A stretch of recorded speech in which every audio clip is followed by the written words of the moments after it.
Hello friends, I am Somnath Kundu. Welcome to my channel target next state.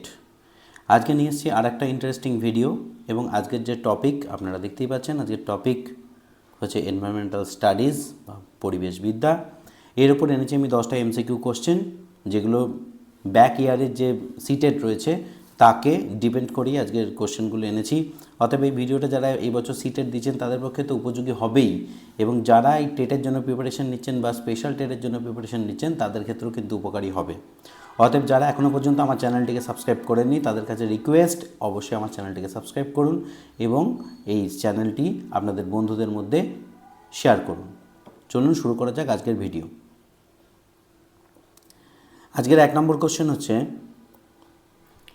What is the mass of an object with a density of 15 gram per ml and a volume of 3 ml? বলছে what is the mass, ঠিক আছে, of an object, তার mass কত হবে with a density, যার density হচ্ছে এত এবং যার ভলিউম হচ্ছে এত। তাহলে এটার এখানে দেখছেন একটা ছবি রয়েছে এবং ছবিতে একটা ত্রিভুজে একটা সূত্রের মতো দেওয়া রয়েছে। তো যাই হোক, অপশানগুলো রেখে নেব। এ 18 গ্রাম, বি 45 গ্রাম, সি 5 গ্রাম, ডি হচ্ছে 12 গ্রাম। সঠিক উত্তর নির্বাচন করার জন্য আপনাদের সময় হচ্ছে 5 সেকেন্ড।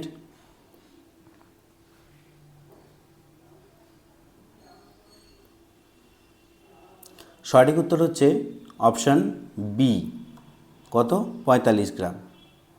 কিভাবে হচ্ছে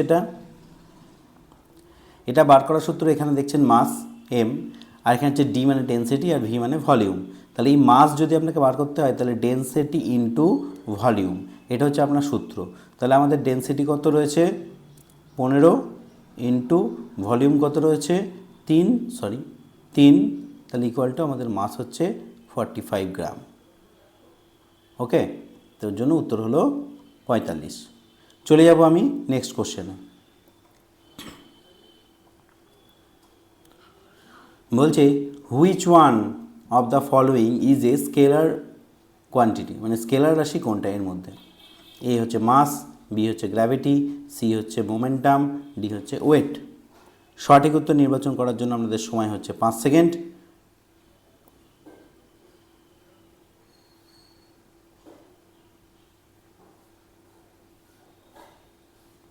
সঠিক উত্তর কি? সঠিক উত্তর হচ্ছে অপশান এ, মাস। এখানে দেখুন একটা লিস্টও দেওয়া রয়েছে, লিস্টের মধ্যে কিছু স্কেলার রাশি এবং কিছু ভেক্টর রাশির এক্সাম্পলসও এখানে দেওয়া রয়েছে। চলে যাব আমি নেক্সট কোশ্চেন 3 নম্বর।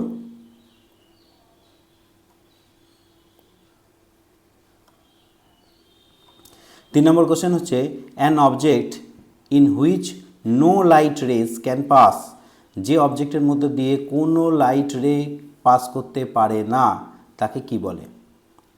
Option opaque, B translucent, C transparent, D convex. সঠিক উত্তর নির্বাচন করার জন্য সময় হচ্ছে 5 সেকেন্ড।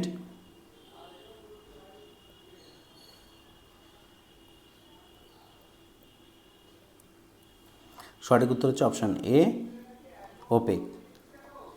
আপনারা ভাববেন যে এই ধরনের কোশ্চেন কি সিটেটে আসে? এই ধরনের কোশ্চেনই সিটেটে আসে, কারণ এগুলো সিটেটেরই ব্যাক ইয়ারের কোশ্চেন।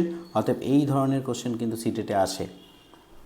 আপনাদেরকে আমি কথা দিয়েছি যে প্রত্যেকটা ব্যাক ইয়ারের কোশ্চেন কিন্তু আপনাদেরকে করাবো, সেই বুঝেই কিন্তু আমি প্রত্যেকটা ভিডিওই বানাচ্ছি। নেক্সট চলে যাব 4 নম্বরে।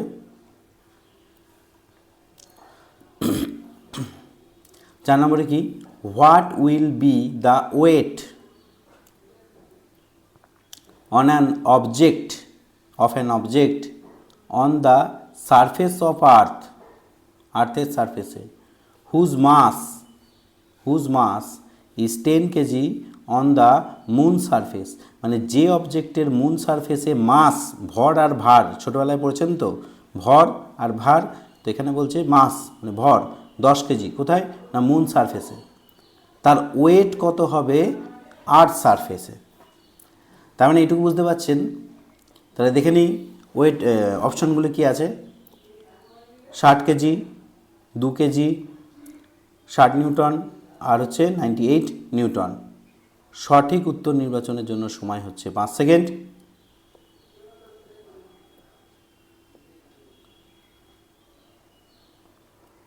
সঠিক উত্তর কি? সঠিক উত্তর হচ্ছে অপশান 4, 98 N বা নিউটন। দেখে নেবো এটা কী করে হলো। এখানে মাস যদি 10 হয় তাহলে পৃথিবীতেও মাস কিন্তু 10, মানে মাসের কোনো পরিবর্তন নয়, ভরের কোনো পরিবর্তন হয়, ওয়েটের পরিবর্তন হয়। মানে এখানে যদি 5 কেজি হয়, এখানে কিন্তু ওয়েট হবে তখন 30 কেজি, মানে 6 গুণ বেশি। মানে এখানে ওয়েট যদি 10 কেজি হতো তাহলে পৃথিবীতে ওয়েট হতো 60 কেজি। কিন্তু এখানে মাসটা বলেছে এখানে 10, তাহলে সেই মাসটাও কিন্তু এখানে 10। পৃথিবীর গ্র্যাভিটেশনাল ফোর্স কত? 9.8 মিটার স্কোয়ার পার সেকেন্ড। তার মানে কি মাস কত? 10, 10-এর সঙ্গে 9.8 গুণ করে দিতে হবে, তাহলে আমি পেয়ে যাব 98 নিউটন। তার জন্য অপশান হচ্ছে আমার 98, অপশান 4। ওকে, চলে যাবো নেক্সট কোশ্চেন।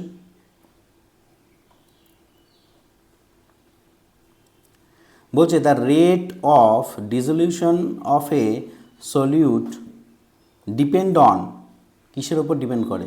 ডিসলিউশন মানে দ্রবীভূত হয়ে যাওয়া কোনো দ্রব্যের, সেটা কিসের ওপর ডিপেন্ড করে? Option A pressure, option B temperature, option C হচ্ছে সারফেস এরিয়া, অপশান ডি হচ্ছে ওয়েট। সঠিক উত্তর নির্বাচনের জন্য সময় আপনাদের কাছে 5 সেকেন্ড। ঝটপট ভেবে নিন কী হতে পারে সঠিক উত্তর।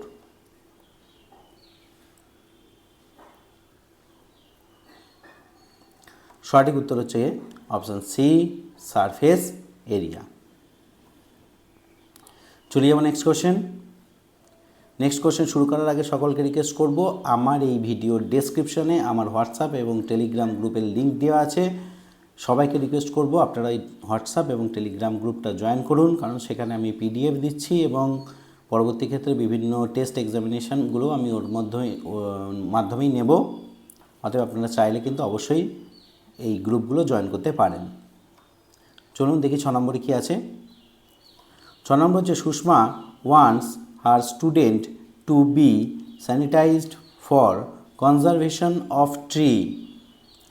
Which one of the following is the most suitable strategy? এর মধ্যে কোনটা সবথেকে সুইটেবল স্ট্র্যাটেজি হবে টু ডু সো, এটা করানোর জন্য? কী করানোর জন্য? Conservation of tree. দেখে নিই অপশান কী আছে।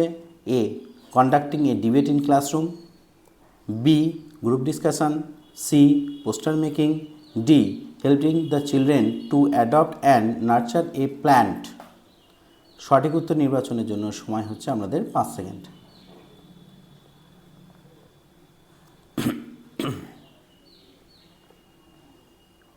সঠিক উত্তর হচ্ছে অপশান ডি।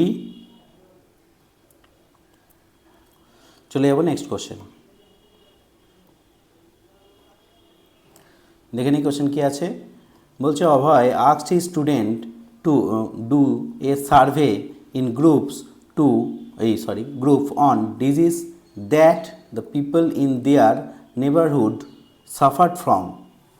তার আশেপাশের প্রতিবেশীদের যে সমস্ত ডিজিজগুলো থেকে তারা সাফার করছে। The survey is not mentioned in the text book, যেটা কিন্তু টেক্সট বুকে কোনো মেনশন করা নেই। বলছে which option is not relevant, এদের মধ্যে কোন অপশানটা এর সঙ্গে সম্পর্কিত নয় for this teaching learning strategy? এদের মধ্যে কোনটা সম্পর্কিত নয় ফর দিস টিচিং লার্নিং স্ট্র্যাটেজির ক্ষেত্রে? অপশানগুলো দেখে নেব। অপশান এ, অপশান এতে কী বলছে? It provided the opportunity to interact with community. Option B কী বলছে? It help the children connect the learning with the real life. তারপর কী বলছে? It enable the children understand data handling and work together. Option D, it help the community understanding that disease that they suffered from. তার মানে কি কোনটা relevant নয়, এর মধ্যে কোনটা প্রাসঙ্গিক নয়? সঠিক উত্তর নির্বাচনের জন্য সময় হচ্ছে 5 সেকেন্ড। ঝটপট ভেবে নিন কী হতে পারে সঠিক উত্তর।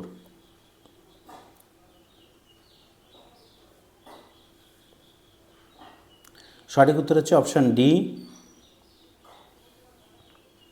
এইটা, it help the community understand and disease that they suffer from. চলে যাবো next question.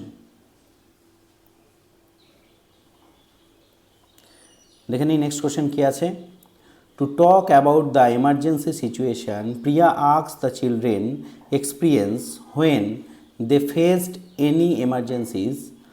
Children narrated their experience with fire, electricity shock, road accident.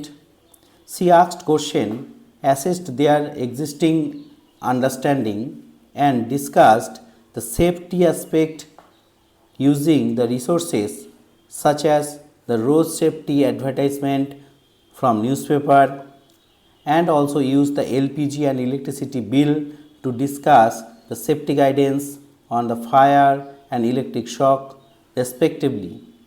Which is most appropriate approach to that the Priya employed? এর মধ্যে কোনটা হচ্ছে most appropriate approach? কিসের ক্ষেত্রে? এই সচেতনতার ক্ষেত্রে। কী সচেতনতা? না বিভিন্ন এক্সপিরিয়েন্স। কাদের এক্সপিরিয়েন্স? চিলড্রেনদের। কী বিষয় এক্সপিরিয়েন্স? না বিভিন্ন এমার্জেন্সি সিচুয়েশান। ঠিক আছে, এটা এর মধ্যে এই চারটে অপশানের মধ্যে কোনটা সবথেকে অ্যাপ্রোপ্রিয়েট অ্যাপ্রোচ? দেখে নিই অপশানগুলো কী আছে। A cognitive approach, option B experimental learning approach, option C inquiry approach, option D humanistic approach. সঠিক উত্তর নির্বাচনের জন্য সময় হচ্ছে 5 সেকেন্ড। ঝটপট ভেবে নিন কী হতে পারে সঠিক উত্তর। সঠিক উত্তর হচ্ছে অপশান সি এনকোয়ারি অ্যাপ্রোচ। এর জন্য কী করতে হবে? না এনকোয়ারি করাতে হবে স্টুডেন্টদেরকে দিয়ে। চলে যাবো নেক্সট কোশ্চেন। দেখে নিই 9 নম্বর কোশ্চেন কী আছে। বলছে community is an the important teaching and learning resource because. বলছে কমিউনিটি একটা important teaching learning resource because কী জন্য? দেখে নিই কী আছে অপশানগুলো, দেখে নিই কী আছে। A it is inexpensive and accessible. B হচ্ছে elderly people are wise and have time. C it provides the learning opportunity in real setting. Option D, one can accept all knowledge available in the community uncritically.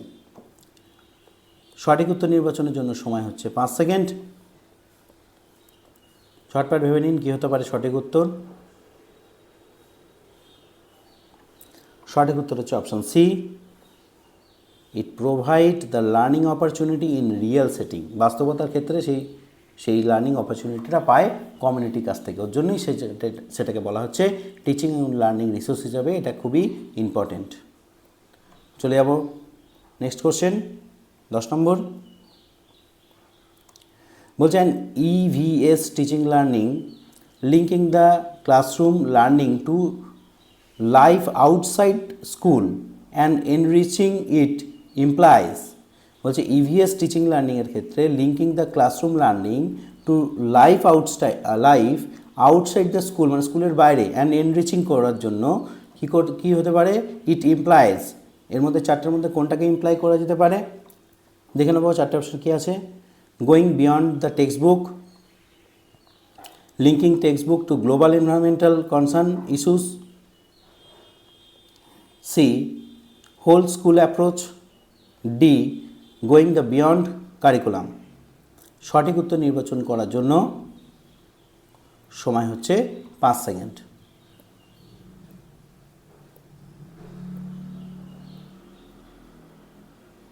সঠিক উত্তর কি? না সঠিক উত্তর হচ্ছে এটা going beyond the text book. Text বুকের বাইরে গিয়ে পড়াতে হবে ইএনভিএস টিচিংয়ের ক্ষেত্রে। এবং linking the classroom learning to life মানে ক্লাসরুমের ভেতরে যেটা পড়ছি সেটা আমি নিজের লাইফে যখন সেটাকে এক্সপিরিয়েন্স করব আউটসাইড দ্য স্কুল এবং তার ফলে সেটা এনরিচ হবে। এবং সেটাকে কীভাবে ইমপ্লাই করব? না going beyond the text book. Text বুকের বাইরে গিয়েও এই সমস্ত কাজ প্র্যাকটিক্যাল ফিল্ডে করতে হবে। ভিডিও শেষে সকলকে ধন্যবাদ জানাবো পুরো ভিডিওটা আমার দেখার জন্য। সকলকে থ্যাংক ইউ। এবং আমার ভিডিওটি যদি আপনাদের উপযোগী এবং উপকারী মনে হয় অবশ্যই লাইক শেয়ার করবেন, আমার চ্যানেলটিকে সাবস্ক্রাইব করবেন এবং বন্ধুদের মধ্যে সেটাকে শেয়ার করে দিন। সকলকে অসংখ্য ধন্যবাদ। নমস্কার।